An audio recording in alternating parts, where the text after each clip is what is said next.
Hello students, how are you?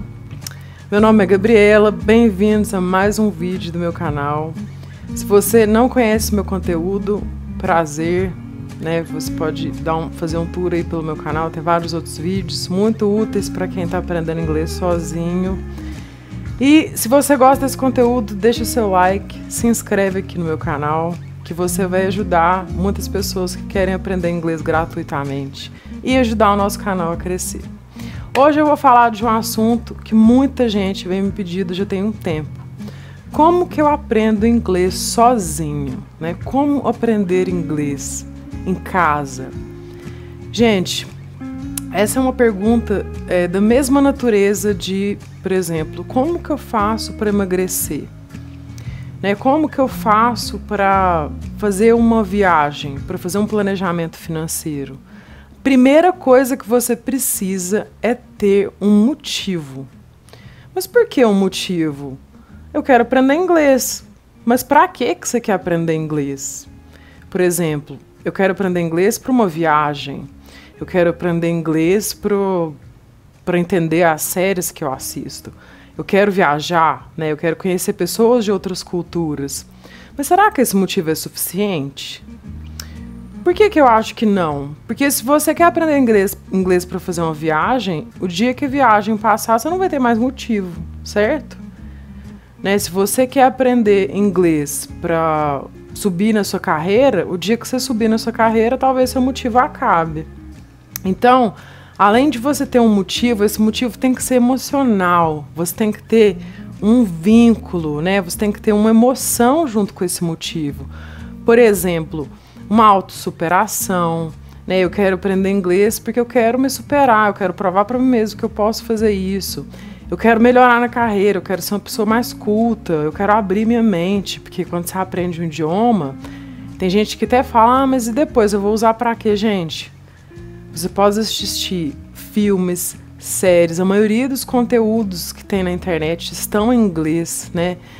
As melhores universidades do mundo, né, estão nos Estados Unidos, na Alemanha, e todas elas, a maioria delas, na verdade, dão aulas em inglês, sem falar no tanto de conteúdo que a gente pode achar online, que oferece cursos gratuitos, né? E 70% do material que está na internet hoje é em inglês. Então, esse já é um grande motivo.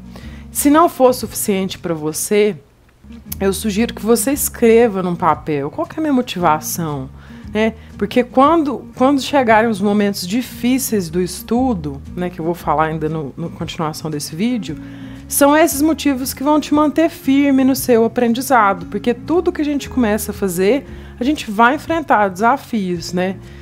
Muito pelo contrário, que muitas pessoas vendem pílulas mágicas, fluência em 3 meses, né? Aprenda inglês, se comunique em 7 dias.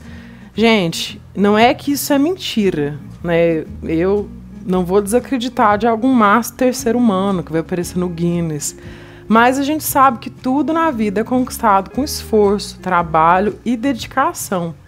Então, quando você escolhe acreditar nessas pessoas que falam de fluência em 3 meses, você está fadado à frustração, porque até na minha experiência como professora, né, como intercambista, como pessoa que já trabalhou em outro país, já morou em outro país, né, já morei na Irlanda, já morei nos Estados Unidos, já fui para a Alemanha, fiquei um tempo lá trabalhando. Então, até hoje, o que eu já percebi é que para você ser bom, fluente, bom, você tem que estudar, você tem que se dedicar. Mas isso não significa, gente, que o estudo tem que ser chato, boring. Não significa que você tem que estudar numa escola de inglês, exatamente. Na verdade, é o contrário, né? A Holanda é um dos países que tem maior nível de proficiência em inglês. E a forma que eles ensinam na escola é uma forma completamente lúdica, uma forma teatral, uma forma envolvente. Essa palavra envolvente, né, ela traz o quê? Sentimento. Sentimento te traz o quê? Ela te traz intimidade. Você tem que criar uma intimidade com a língua. Você tem que ter interesse na cultura. Porque uma língua, ela carrega as características de uma nação também, né? Por que no inglês as pessoas falam assim e não assado?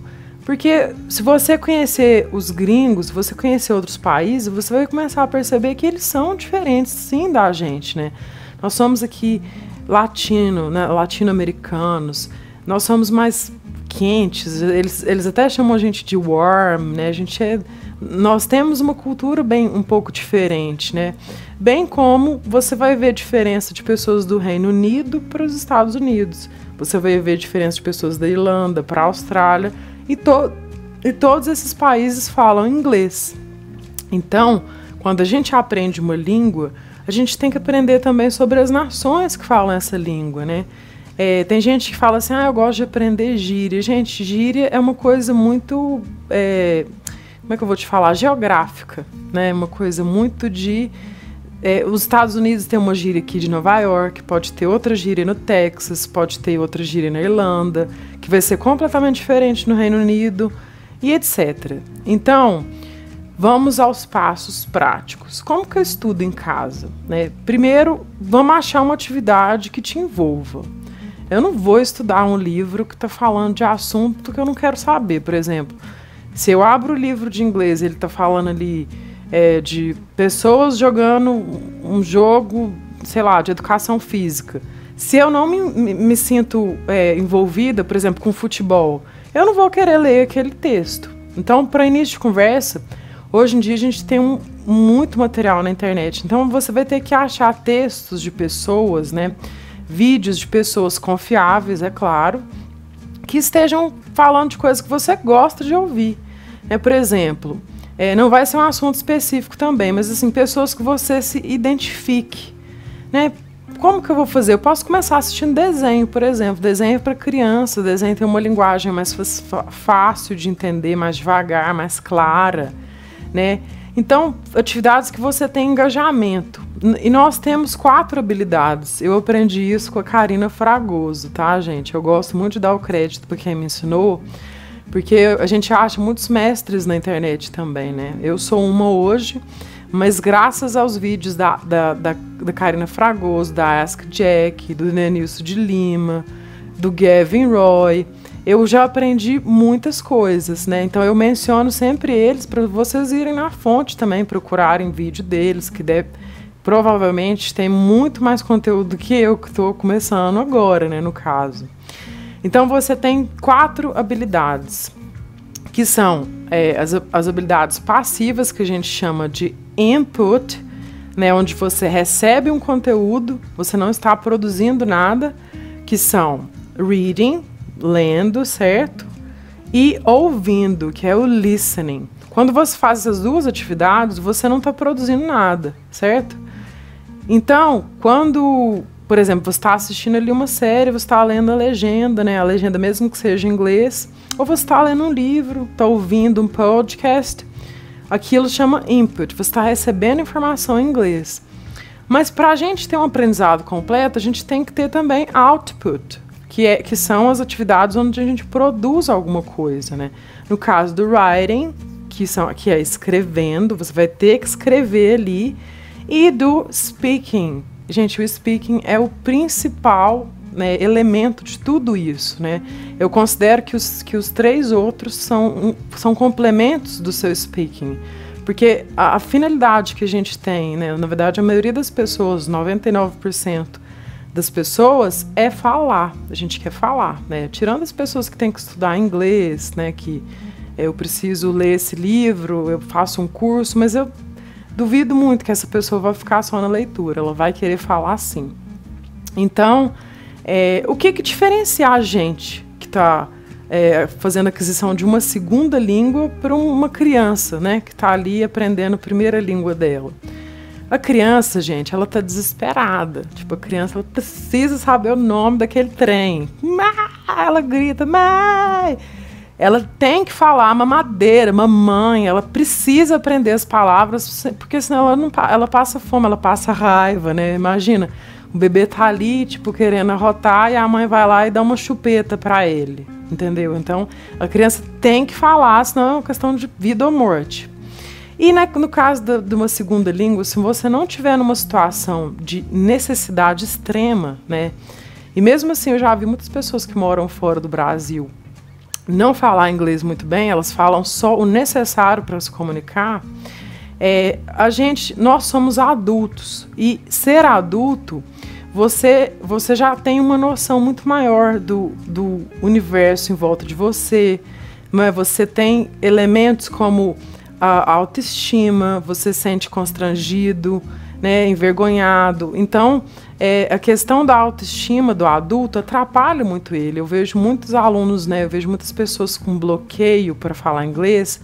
Esse bloqueio, no fundo, né, na maioria das vezes, é medo de errar, né, medo do ridículo, medo do constrangimento. E, gente, para falar, para aprender um idioma, a gente vai passar por essas fases, né? Você vai ter que passar pelo ridículo, vai pagar mico, passar pelo fosso. E você nunca vai falar tão perfeito quanto um nativo. Aliás, eu não posso falar nunca, né? Mas você vai ter que passar por muita coisa até você conseguir chegar no nível de um nativo, né? E mesmo assim, depois de ser fluente, você talvez vai ter sotaque, né? Você vai estar sujeito ali até as coisas de quem adquiriu uma segunda língua, né? Então, se você não conseguir imaginar que isso vai ser um processo, que isso vai ser talvez um pouco mais demorado, e que você vai ter que passar pelo fosso antes de chegar no topo, provavelmente você vai ficar stuck, você vai ficar paralisado quando chegar o momento, porque você vai sentir vergonha dos julgamentos. Ah, mas eu tô falando errado, ah, mas eu tô ridículo.